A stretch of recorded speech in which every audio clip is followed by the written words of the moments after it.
Hi all, welcome to the next video of bright to success. അപ്പോൾ ഇന്നത്തെ video എല്ലാവർക്കും മനസ്സിലായിട്ടുണ്ടാവും എന്താണ് എന്നുള്ളത്.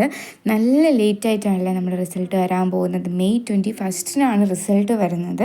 നോർമലി നമുക്ക് SLC റിസൾട്ട് വന്നു കഴിഞ്ഞ് ഒരു 1 വീക്കിനുള്ളിൽ എപ്പോഴും റിസൾട്ട് വരാറുണ്ട്. ഇതിപ്പോൾ നമ്മുടെ എഡ്യൂക്കേഷൻ മിനിസ്റ്റർ ഇന്നലെ ഡിക്ലെയർ ചെയ്തതാണ് 21 മെയ് 21 റിസൾട്ട് വരുമെന്നുള്ളത്. ഇത്ര ലേറ്റായിട്ട് വരുന്നത് കൊണ്ട് തന്നെ റിസൾട്ട് വന്ന ഉടനെ എക്സാമും ഇമ്പ്രൂവ്മെൻ്റ് എക്സാമും റീവാലുവേഷനും ഒക്കെ ഉടനെ പെട്ടെന്ന് നടക്കുന്നതായിരിക്കും. ഇത്ര ലേറ്റായിട്ടില്ലേ വരുന്നത്. കാരണം ജൂലൈ മുതൽ യൂണിവേഴ്സിറ്റിയുടെ ക്ലാസ് തുടങ്ങുമെന്ന്, കേരള യൂണിവേഴ്സിറ്റിയുടെ അണ്ടറിലാണെന്നുണ്ടെങ്കിൽ കേരള യൂണിവേഴ്സിറ്റിയുടെ ക്ലാസ്സസ് ജൂലൈ 8 അങ്ങനെ എന്തോ തുടങ്ങുമെന്നൊക്കെ ഡിക്ലെയർ ചെയ്തിട്ടുണ്ട്. അപ്പോൾ അതുകൊണ്ട് തന്നെ ബാക്കി പ്രോസസ്സൊക്കെ പെട്ടെന്നായിരിക്കും. അപ്പോൾ എല്ലാവർക്കും ബെസ്റ്റ് വിഷസ്, നല്ല റിസൾട്ട് ഉണ്ടാവട്ടെ എല്ലാവർക്കും. ഇനി ആയി പോയെന്നും കരുതി ആരും ടെൻഷൻ ആവണ്ട. ഞാൻ മുന്നത്തെ വീഡിയോയിൽ ഞാൻ പറഞ്ഞിട്ടുണ്ടായിരുന്നു 18 മുമ്പ് റിസൾട്ട് വരും. അപ്പോൾ എല്ലാവരും കമൻറ്റ് ബോക്സിൽ അറിയിക്കാം കേട്ടോ നിങ്ങളുടെ റിസൾട്ടൊക്കെ എങ്ങനെയുണ്ട് എന്ന്. Okay, by.